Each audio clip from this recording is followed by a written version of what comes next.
Buenas tardes, mi nombre es Daniela Niscamio y voy a hablarles sobre la Segunda Guerra Mundial. La Segunda Guerra Mundial inició el 1 de septiembre de 1939 e inició porque Hitler invadió Polonia. Por ese caso podemos decir que se desencadenó la Segunda Guerra Mundial. La Segunda Guerra Mundial fue la contienda más devastadora que jamás la humanidad había conocido. ¿Por qué? Porque hubo 60 millones de muertos y más de 100 millones de combates. Para entender sobre la Segunda Guerra Mundial, nos tenemos que volver unos pocos años atrás, más o menos, a lo que finalizó la Primera Guerra Mundial, que eso fue en el Tratado de Versalles, que dio fin a la Gran Guerra Civil. De ahí, la Gran Alemania había salido muy perjudicada. ¿Por qué? Porque perdió territorio y además de eso les tocó pagarles a los vencedores. Por eso los alemanes necesitaban un líder que los guiara como pueblo y que les hiciera recordar sus tiempos pasados. Por eso fue que surgió un tipo como Hitler. Hitler era un pintor frustrado que supo canalizar la rabia y los anhelos de un país.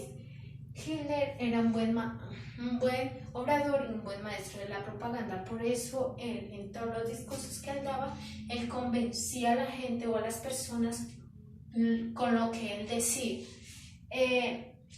También les habló a los alemanes de la superioridad de la raza y del camino que el pueblo debía tomar para engrandecer la nación.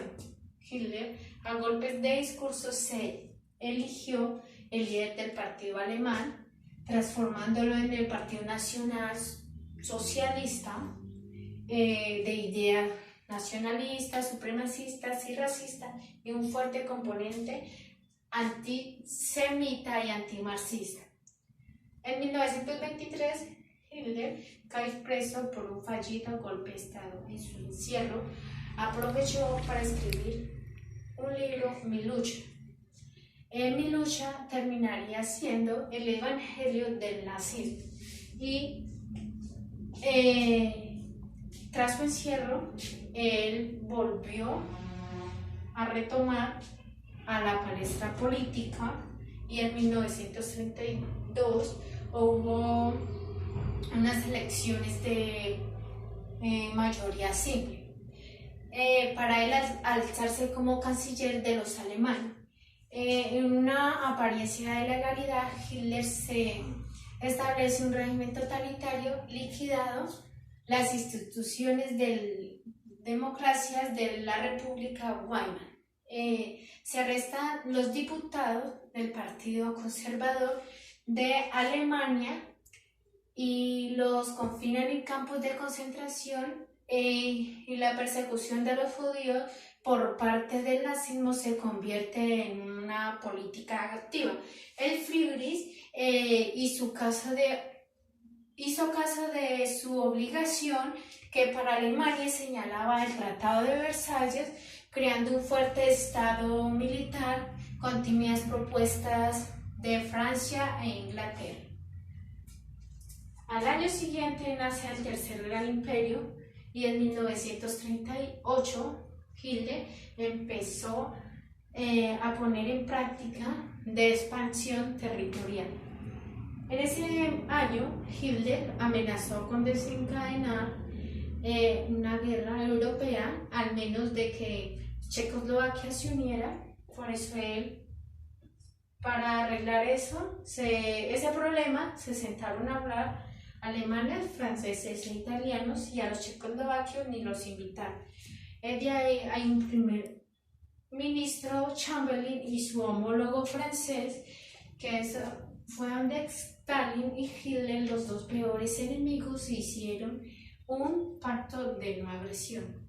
Pero casi las personas no creyeron el pacto que ellos habían hecho, porque ellos eran los dos peores enemigos, pues que iban a creer eso, ¿no?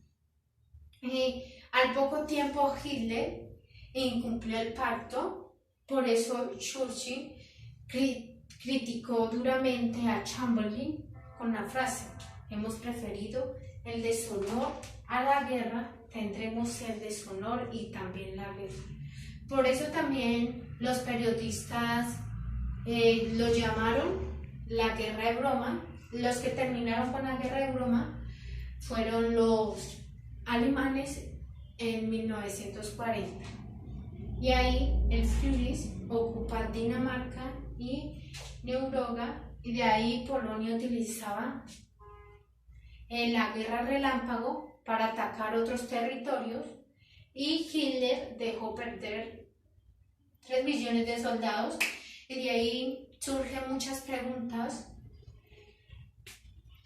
Y el 22 de junio Hitler se unió con los altos ministros que dieron solución al armisticio. Y Hitler invitó, como siempre tenía costumbre, al mismo vagón de tren, y esa reunión la hizo el 11 de noviembre de 1918, y en 1945 fue la liberación de miles de prisioneros y el holocausto nazi. Hubo 60 millones de judíos muertos. En junio fue la batalla de Churchill, y en 1943 fue el bombardeo de Roma, y al poco tiempo arrestaron a Mussolini. El 4 de junio de 1944 por fin fue la liberación de Roma, y el 6 de junio fue el desembarco de Normandía. En abril los rusos por fin ganaron la última guerra, y al poco tiempo fue el fusilamiento de Mussolini y el suicidio de Hitler. Todos pensaron que la Segunda Guerra ya había terminado, pero eso no fue así, porque la Segunda Guerra seguía en algunas zonas de Asia y Japón. Ahí fueron donde se atacaron con la bomba Hiroshima y Nagasaki. Solo faltaba que se rindiera el incansable ejército de Hirohito para que por fin diera fin a la Segunda Guerra Mundial. Gracias.